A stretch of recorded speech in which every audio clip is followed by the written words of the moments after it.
This is where she's worked out from. So before the demolition actually happened, what did it actually look like, and what did the demolition drive actually cause? Take a look at these before and after images. This is what it looked like before. Beautiful Pali Hill, very plush, very elegant, beautifully decorated office in Pali Hill. That was a part of a case by the BMC.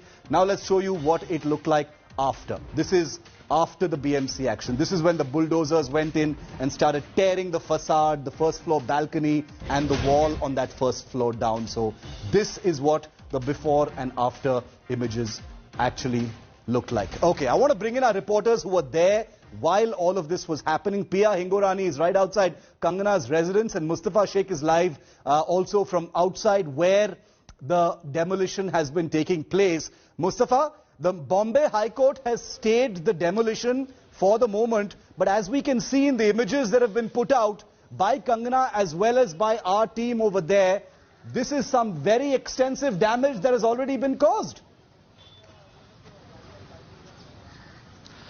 Yes, of course, Shiv. And if our assessment is not wrong, it will not be easy for the BMC to justify the demolition. We saw something like this. These were the big excavators and JCB. Something like this was brought in at the office space. Though Kangana is at her house, but remember there was a notification, a judgment by the Bombay High Court saying that there should be no demolition during the pandemic. Yes. And eventually when the entire notice was heard, they gave a stay order on it. But it was planned in a way by the BMC that before Kangana lands, before it comes out for hearing, win the High Court, it is all basically demolished. And third important point made by Kangana's lawyer is that there was no construction or new construction work going on at that place since 18 months. So these are three main points, one of which can invite basically contempt of court on the Bombay Municipal Corporation. So it's not easy for the BMC to go there tomorrow in front of the High Court justice with a reply, because they are clearly at fault. Okay, before I go to Pia, I want to just show our viewers once again the timeline of the demolition. Pia is outside Kangana's residence, and I'm going to go to her in just a moment because Kangana has also put out a video of herself attacking Uddhav Thackeray. But let's get you the timeline of the actual demolition. It started at 10:45 this morning when the Mumbai Municipal Corporation announced the demolition. 11:05, just about 20 minutes later, a fresh notice was pasted at Kangana's office in Pali Hill.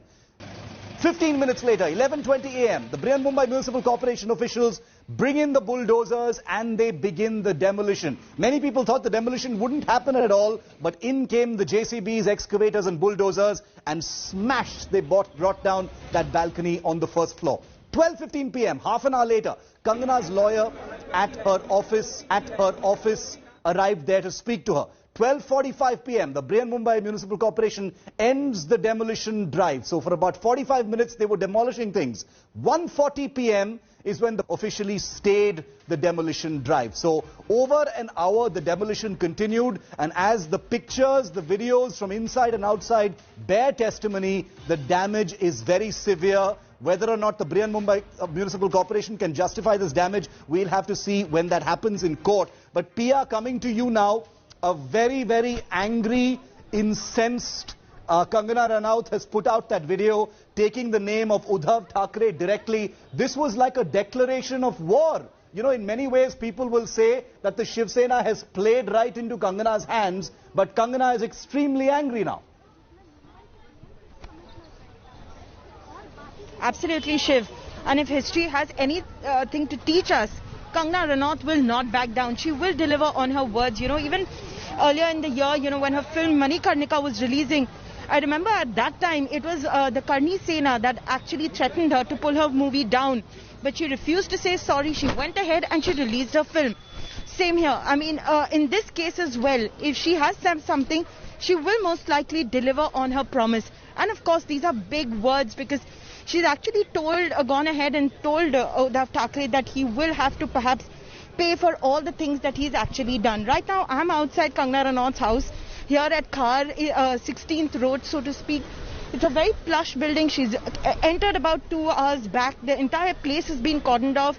So not too many protesters, not too many general public can be seen around here like it was at the Mumbai airport. But, you can see there's a lot of personnel of the police and of course the women constables, their male counterparts, and you can see that, a lot of bandobast has been done for her protection. So it'll be interesting to see what her next move would be. Will she go and see her office? You know, despite the fact that you know, she's just returned today, would she, you know, perhaps give out more information through her social media accounts? Because Shiv, let me also tell you that her team right now is extremely tight-lipped, because they are saying that, you know, due to security reasons, they do not want to really divulge too many details about what her next step would be. But it'll be interesting to see what she really does next. Okay, very interesting. One wonders if she's going to go and visit the smashed up office, you know, in Pali Hill in Bandra in suburban Mumbai from her